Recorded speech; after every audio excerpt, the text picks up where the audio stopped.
साल 1989 में तिरुपति जिले में बसा तिरुमाला का प्रसिद्ध मंदिर भगवान श्री वेंकटेश्वर का धाम में बंद था। रात का समय था। किसी भी भक्त या पुजारी को अंदर जाने की मनाही थी। सारे द्वार बंद थे। सभी उस स्थान में अपने घरों में सो रहे थे। तभी मंदिर के अंदर से हजारों घंटियों के बजने की आवाज आती है। सबकी नींद खुली। पंडित अंदर जा नहीं सके और तब जन्म हुआ एक और रहस्य का, जिससे पूरा तिरुपति शहर कांप उठा। आंध्र प्रदेश में बसा तिरुपति जिले की तिरुमाला रेंजेस, जो 7 पहाड़ियों का एक समूह है। ये 7 पहाड़ियां शेषनाग के 7 फनों के प्रतीक मानी जाती हैं। इन्हीं में 7वीं पहाड़ी वेंकटाद्रि पर मसा है कलयुग का वैकुंठ धाम, श्री वेंकटेश्वर मंदिर, यानी तिरुपति बालाजी। अब सोचिए, मंदिर के पास 2 लाख करोड़ से भी ज्यादा की संपत्ति है। हर महीने मंदिर में 300 से 400 करोड़ का दान आता है। मंदिर के पास 1000 किलो का सोने का मुकुट और 21 टन तक का सोना है। लेकिन फिर भी भगवान वेंकटेश्वर को कर्ज में डूबा क्यों माना जाता है? तिरुपति मंदिर पूरे भारत का सबसे अमीर मंदिरों में से एक है, जहां हर दिन लाखों लोग लाइन में खड़े होते हैं भगवान वेंकटेश्वर की मूर्ति के दर्शन के लिए। मंदिर के गर्भगृह में आरती 24 घंटे चलती रहती है, लेकिन फिर भी भगवान की मूर्ति से पसीना क्यों नहीं रुकता? कहा जाता है कि श्री वेंकटेश्वर की मूर्ति अपने आप प्रकट हुई थी, और इस मूर्ति से छिपे इतने रहस्य हैं जिन्हें नासा और कई वैज्ञानिक भी पता नहीं लगा पाए हैं। क्यों मूर्ति के अंदर से नदी की आवाज सुनाई देती है? जब भी भगवान वेंकटेश्वर को चंदन के लेप से नहलाया जाता है, तो माता लक्ष्मी की आकृति उनके सीने में क्यों दिखती है? क्यों किसी को भी मूर्ति का पिछला हिस्सा देखने से मनाही है? आखिर क्या हुआ था जब एक पंडित ने जिज्ञासा में मूर्ति के पीछे जाने की कोशिश की? कहा जाता है कि मूर्ति के पीछे गुप्त सुरंगें हैं, लेकिन क्या यह सत्य है? मंदिर में एक अनोखी परंपरा निभाई जाती है, जो बाल दान करने की है। भक्त दर्शन से पहले अपना बाल दान क्यों करते हैं? बात आती है भगवान वेंकटेश्वर की मूर्ति के बालों का, जो जीवित है और कभी नहीं झड़ते। क्यों मंदिर के गर्भगृह में दिया हजारों सालों से जलता आ रहा है? क्या हुआ जब IIT मद्रास ने इस दीपक को जांचने की कोशिश की? मंदिर में हर दिन 3 लाख लड्डू बनाए जाते हैं, जिनका वजन समान रहता है। ये कैसे संभव है? मंदिर में 27 किलोमीटर दूर एक गांव है, जहां से मूर्ति में चढ़ाए जाने वाली हर सामग्री आती है, लेकिन आज तक उस गांव को क्यों कोई नहीं ढूंढ पाया? आइए चलते इस यात्रा में, जहां मैं आपको कुछ ऐसे अनसुने रहस्य बताऊंगा जो आपको चौंका देंगे। हर दिन बालाजी मंदिर में लगभग 3 करोड़ का दान चढ़ता है, सोना, चांदी, हीरे से लेकर पैसों तक। और इसका एक ही मकसद है, भगवान वेंकटेश्वर का कर्ज चुकाना। लेकिन भगवान कर्ज में कैसे डूबे? इसके पीछे की कथा बड़ी ही अनोखी है। पौराणिक ग्रंथों के अनुसार समय था प्रलय काल का। जब पृथ्वी पर प्रलय आया, चारों ओर केवल पानी, मानो उसने पूरी धरती को निगल ली थी। सभी देवता घबरा रहे थे और भगवान विष्णु के पास गए। भगवान विष्णु ने वराह रूप धारण किया और पृथ्वी को समुद्र की गहराइयों से उठाकर सुरक्षित स्थान पर रखा। भगवान विष्णु ने पृथ्वी को वचन दिया कि वह पृथ्वी पर वेंकटेश्वर के रूप में अवतार लेंगे। समय बीता, पृथ्वी अब संतुलित थी। एक दिन ऋषि भृगु ने परीक्षा ली कि तीनों देवताओं ब्रह्मा, शिव, विष्णु में से सबसे श्रेष्ठ कौन है। इस परीक्षा को पूरा करने के लिए ऋषि भृगु सबसे पहले ब्रह्मा के पास पहुंचे। ब्रह्मा जी सृष्टि की रचना करने में व्यस्त थे, तो उन्होंने ऋषि का समुचित स्वागत नहीं किया। फिर वे कैलाश पहुंचे, जहां शिव जी ने उनको प्रेम से गले लगाने की कोशिश की। तब उन्होंने उन पर आरोप लगाया कि वे असुरों को वरदान देते हैं, जो सृष्टि को अशांत करती है। ये सुनकर शिव जी क्रोधित हो गए। आखिर में भृगु वैकुंठ धाम पहुंचे, जहां माता लक्ष्मी भगवान विष्णु के पैर दबा रही थी। ऋषि भृगु ने बिना सोचे समझे विष्णु जी के हृदय में पैर रख दिया, लेकिन विष्णु जी ने भृगु के पैरों को पकड़कर कहा, आपके कोमल पैरों को मेरे कठोर वक्ष से हानि तो नहीं पहुंची? ये सुनकर भृगु का हृदय बदल गया और उन्होंने ये घोषणा की कि अब सभी यज्ञों और तपों का फल केवल विष्णु जी को मिलेगा। लेकिन माता लक्ष्मी को यह अपमान स्वीकृत नहीं था। वे क्रोधित हो उठी और विष्णु जी के समझाने पर भी नहीं मानी। आखिर में लक्ष्मी जी ने वैकुंठ धाम का त्याग किया और धरती लोक पर रखवन में तपस्या करने लगी। माता लक्ष्मी की अनुपस्थिति में विष्णु जी व्याकुल हो रहे थे। उनके बिना वैकुंठ धाम सूना लग रहा था। विष्णु जी धरती में हर जगह लक्ष्मी माता को ढूंढने लगे, नदियां, जंगल, पर्वत, हर जगह। आखिर में थक कर वे पहुंचे तिरुमाला की पहाड़ी में, जहां एक चीडी के बिंब में उन्होंने विश्राम किया। यही स्थान आगे जाकर वेंकटाद्रि शिखर कहलाया। भगवान शिव और ब्रह्मा जी यह देख ना सके। उन्होंने विष्णु जी की सहायता करने का निर्णय लिया। दोनों ने धरती में एक गाय और बछड़े का रूप धारण किया और वहां के शासक राजा चोल के पास पहुंच गए। राजा ने उन्हें अपनी गौशाला में रखा और उनकी जिम्मेदारी एक चरवाहे को सौंपी। कुछ दिनों बाद चरवाहे ने देखा कि गाय अब कम दूध दे रही है और दिन के एक निश्चित समय में गाय अपने आप गायब हो जाती है। चरवाहे ने गाय का पीछा किया और जो उसने देखा वह चौंकाने वाला था।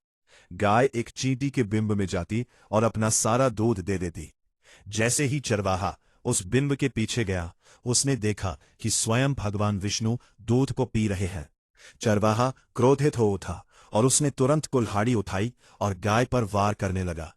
लेकिन विष्णु जी ने गाय को बचाया, जिसके कारण कुल्हाड़ी उनके सिर पर जाकर लगी। यही वो घाव है जो आज भी हम मूर्ति में देख सकते हैं।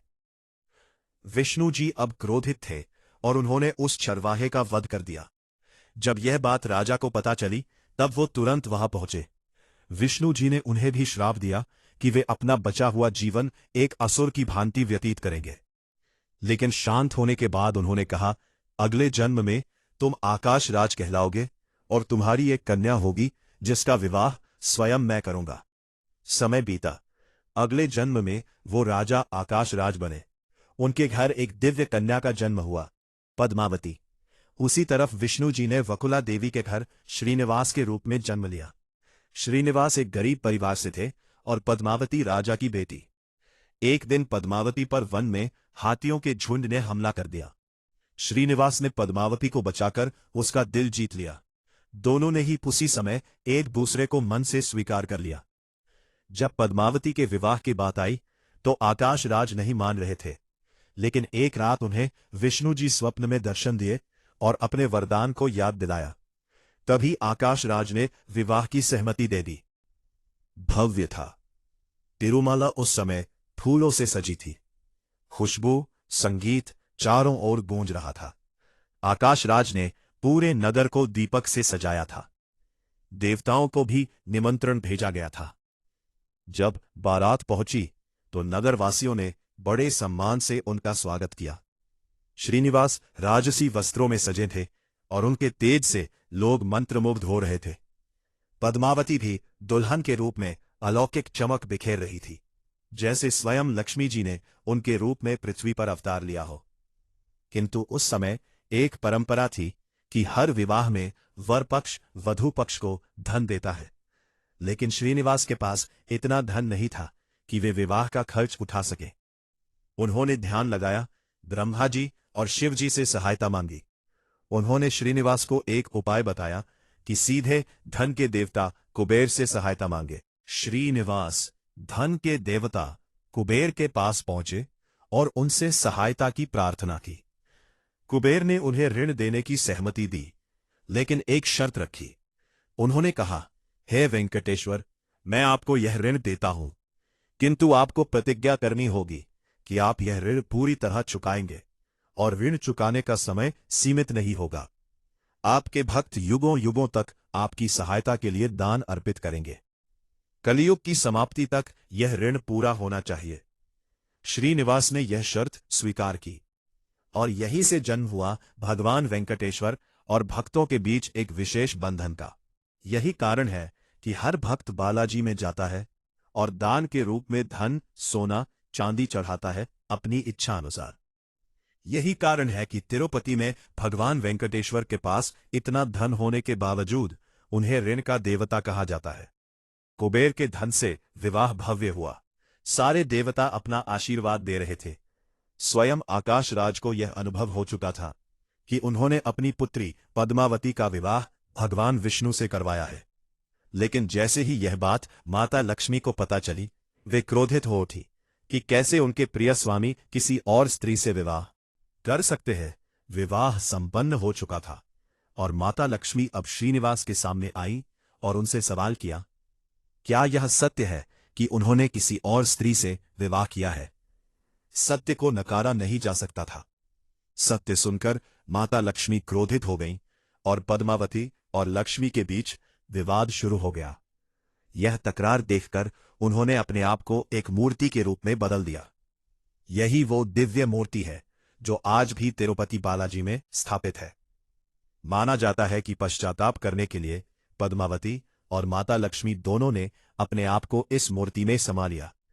यही कारण है कि जब भी भगवान वेंकटेश्वर की मूर्ति को चंदन से नहलाया जाता है तो उनके हृदय में माता लक्ष्मी और पद्मावती की छवि स्पष्ट दिखाई देती है। आज यह कहानी नहीं बल्कि एक सत्य बन चुका है।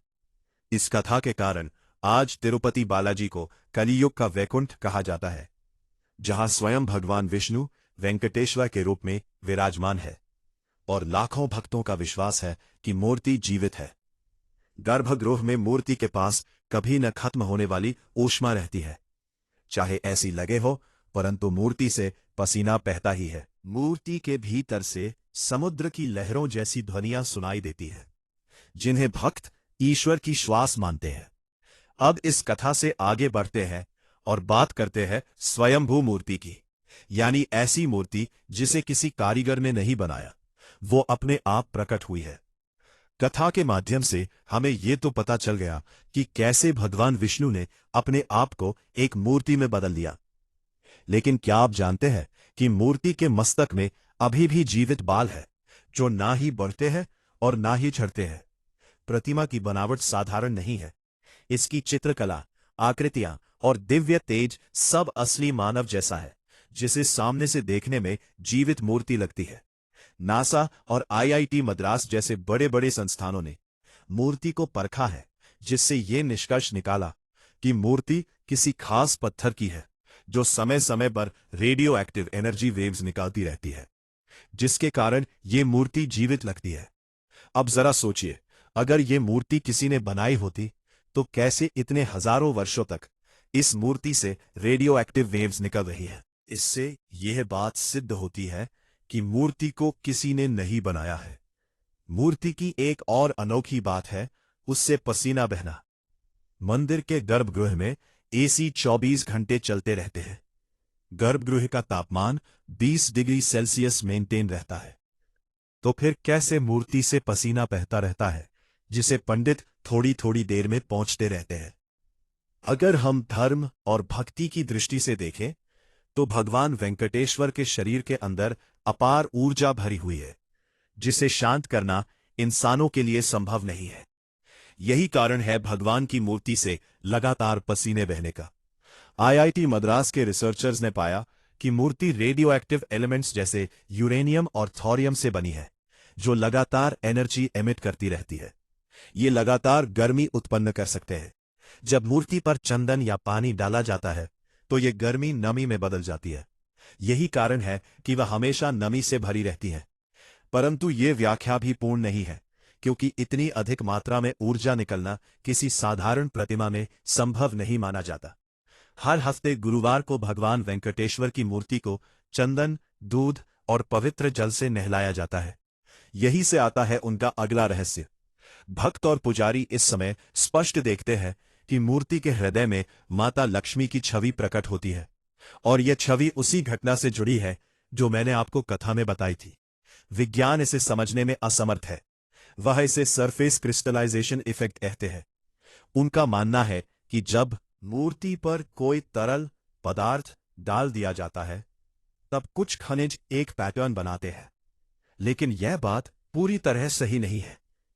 पैटर्न कई प्रकार के हो सकते हैं, लेकिन मूर्ति में क्यों केवल माता लक्ष्मी की ही छवि देखने को मिलती है? गर्भगृह के अंदर कोई अगर मूर्ति से अपने कान लगाकर खड़ा हो जाए तो उसे एक खास ध्वनि सुनाई देती है जो समुद्र की लहरों की होती है। धार्मिक मान्यता के अनुसार यह गूंज भगवान विष्णु के चरण कमलों से निकलने वाले वैकुंठ की पवित्र वीरजा नदी के निरंतर प्रवाह की है। वीरजा नदी वैकुंठ लोक की वह अमृतमयी धारा है जो भगवान के पैरों के नीचे से होकर बहती रहती है। मंदिर के नीचे एक निषिद्ध क्षेत्र है जहां यह नदी बहने का विश्वास है और यही प्रवाह ऊपर तक पहुंचकर गूंज बन जाता है, मानो गर्भगृह का वो कोना सीधे वैकुंठ का द्वार हो। भक्त कहते हैं कि यह ध्वनि सुनते ही मन शांत हो जाता है, आंखों में आंसू आ जाते हैं और मानो भगवान अपने भक्त से स्वयं मिलते हैं। अब मूर्ति के सबसे खतरनाक हिस्से की बात करते हैं, जो है मूर्ति के पीछे का हिस्सा। किसी भी भक्त को मूर्ति का पिछला हिस्सा देखने की अनुमति नहीं है। साल 1947 की एक घटना जो चौंकाने वाली है। एक पुजारी ने उत्सुकता के कारण मूर्ति के पीछे देखने की कोशिश की और जो हुआ वह भयानक था। अगले ही दिन उसकी आंखों की रोशनी चली गई और वह बोल नहीं पा रहा था। यह घटना मंदिर के अभिलेखों में दर्ज है, मैं भी दर्ज है।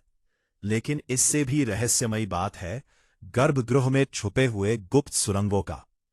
किंवदंती कहती है कि प्रतिमा के पीछे कई गुप्त सुरंगें फैली हैं, जिनमें सबसे प्रसिद्ध है यह 3 ब्रह्मास्त्र सुरंग, जिसमें प्राचीन दिव्य अस्त्र छुपा हुआ है। स्वर्ण बंदर मार्ग, जहां विजयनगर साम्राज्य का सोना छुपा होने की बात कही जाती है। काला पानी सुरंग, इस सुरंग में एक अज्ञात काले तरल पदार्थ की जानकारी मिलती है।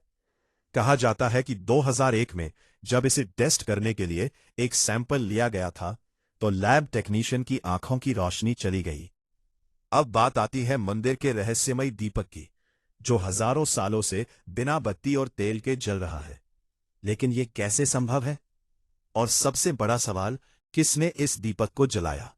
किंवदंतियों के अनुसार सन 1509-1529 के बीच राजा कृष्णदेव राय ने इस दीपक को जलाया, लेकिन इसका कोई प्रमाण नहीं है।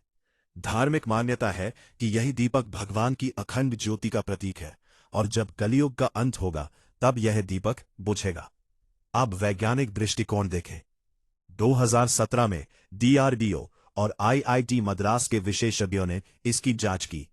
उन्होंने पाया कि इसमें अमृत तुल्य तेल का उपयोग किया जाता है, जो विशेष हिमालय औषधियों से निकाला गया था। इस तेल की खासियत है कि यह आसानी से जलकर समाप्त नहीं होता, बल्कि धीरे धीरे रूपांतरित होता है। वही दीपक की बत्ती देवदार वृक्ष की छाल से बनी होती है, जो सैकड़ों वर्षों तक धीरे धीरे जलती रहती है। तिरुपति में एक अनोखी परंपरा है बाल दान करने की।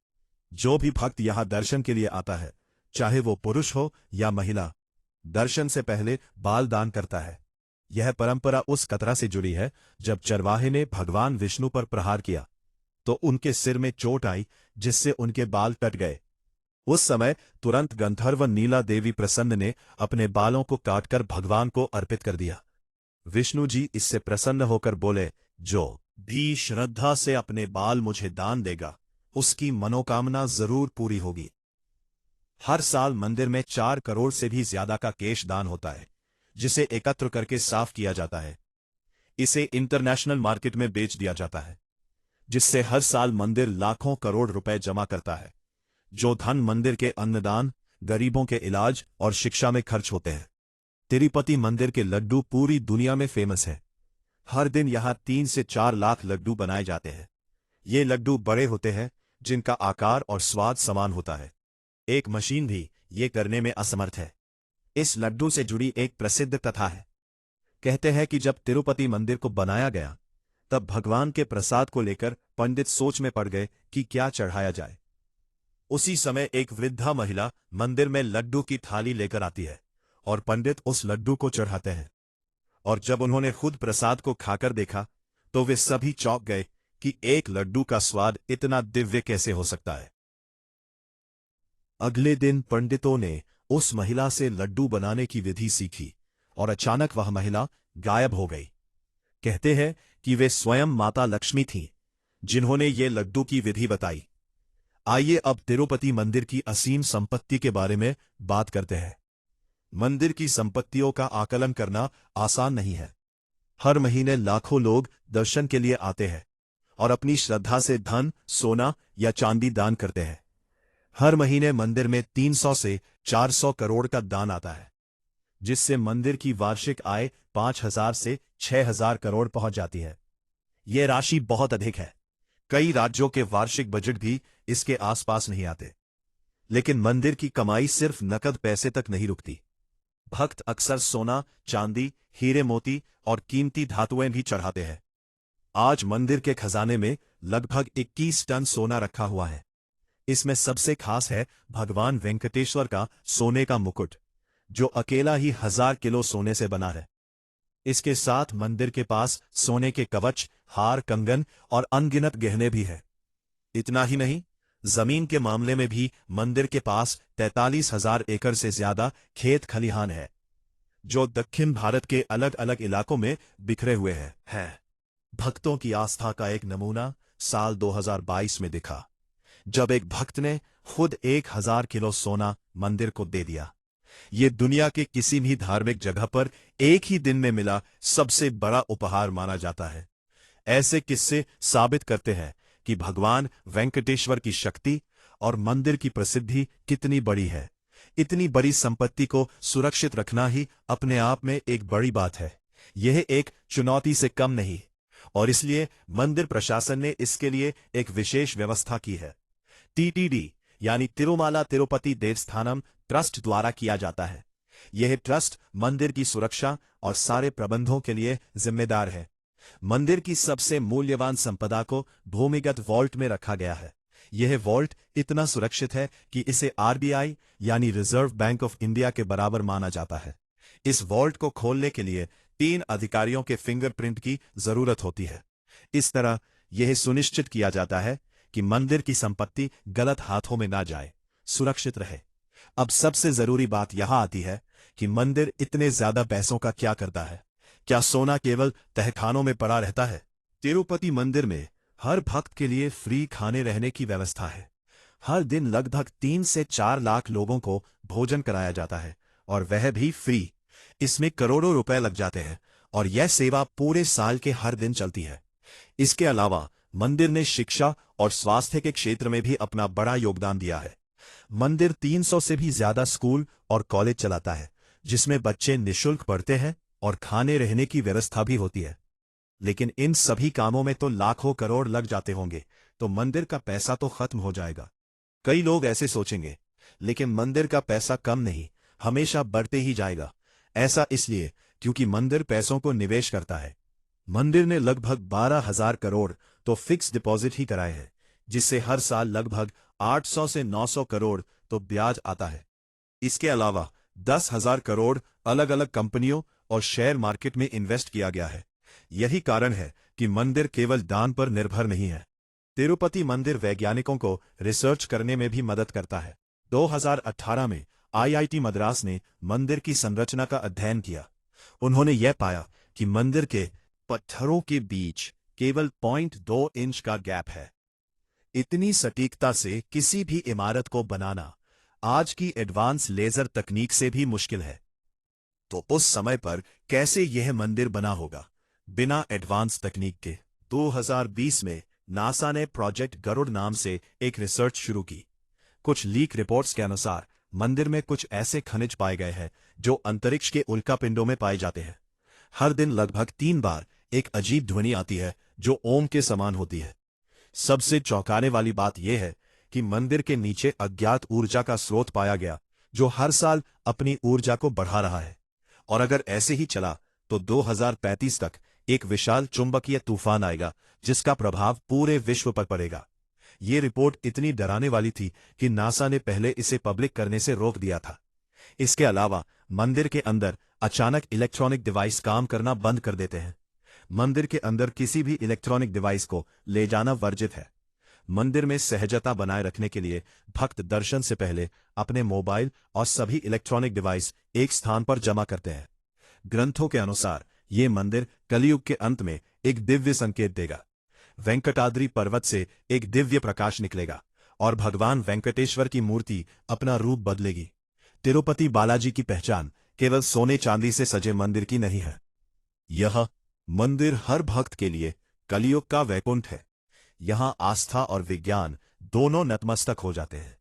यहाँ समाज सेवा और अध्यात्म एक साथ चलते हैं। यहाँ भगवान के दर्शन मात्र से ही व्यक्ति के मन में यह विश्वास बैठ जाता है कि भगवान वास्तव में इस धाम में निवास कर रहे हैं। मेरे प्यारे दोस्तों, अगर आपको यह कहानी पसंद आई है तो कृपया हमारे चैनल दर्पण को सब्सक्राइब कर लें और इस कहानी को लाइक और शेयर करें। आप अपनी राय कमेंट बॉक्स में दे सकते हैं, जो हमारी प्रस्तुति को बेहतर करने में सहायक होगा।